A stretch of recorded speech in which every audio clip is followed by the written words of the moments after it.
this notion of zero or void, tell us something about that. I mean, what does that refer to you? What does that?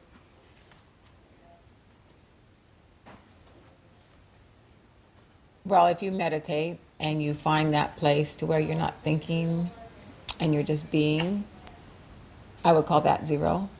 And then have you ever had that experience of kind of like being at that place?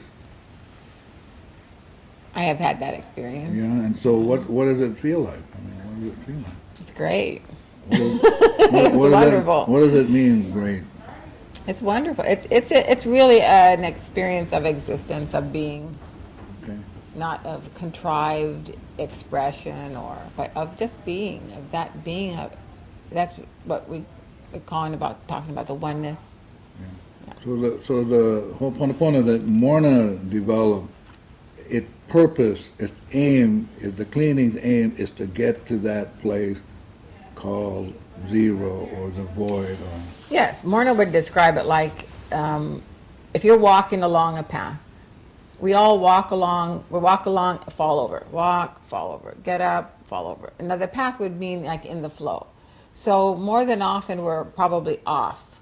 So the idea is that you meditate, you do your cleaning, you take care of yourself in different ways, however you choose. And we're not saying you have to meditate, but however you choose to do your cleaning, the idea is that more and more you can be in the flow or on your path, as opposed to always falling off. now, Yeah.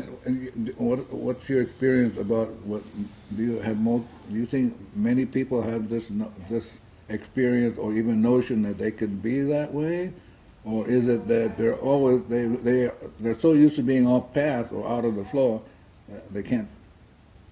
Yeah. Well, I would say most disciplines that I'd say that what makes Ho'oponopono unique is the transmutation process. Well, two things: the care of the self, the connection with the subconscious, and then the transmutation.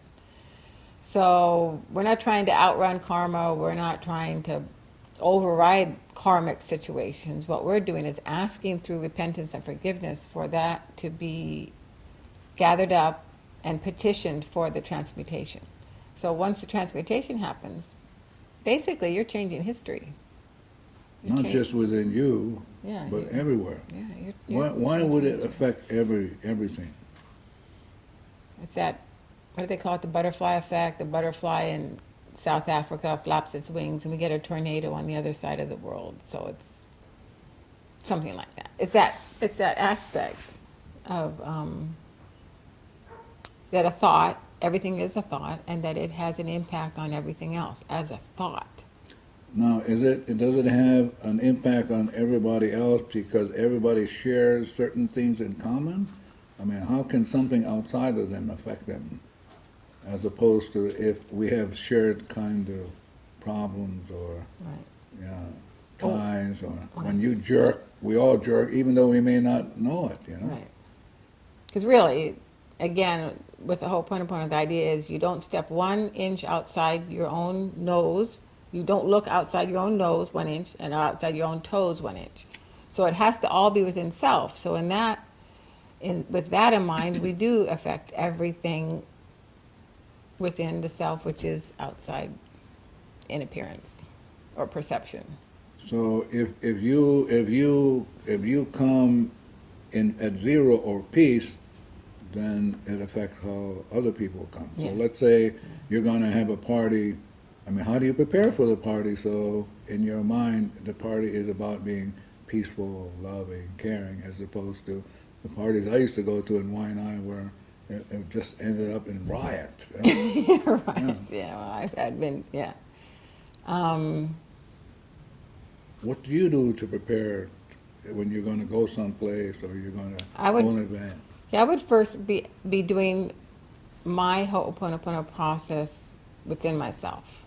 So within my own 3 selves, I would look to care for the subconscious and work to correct any imbalances through the Ho'oponopono that come up, that I can see and unseen, both known and unknown. And then I would look to see, is it correct? Does it feel right after I do my clean to go to participate in in this event or invite people over. So again, everything comes back to the self. And it comes back in a big way with the relationship between the conscious, the subconscious, and the superconscious. And basically, our problems are within the conscious mind getting a feel and a working relationship with the subconscious. That's a real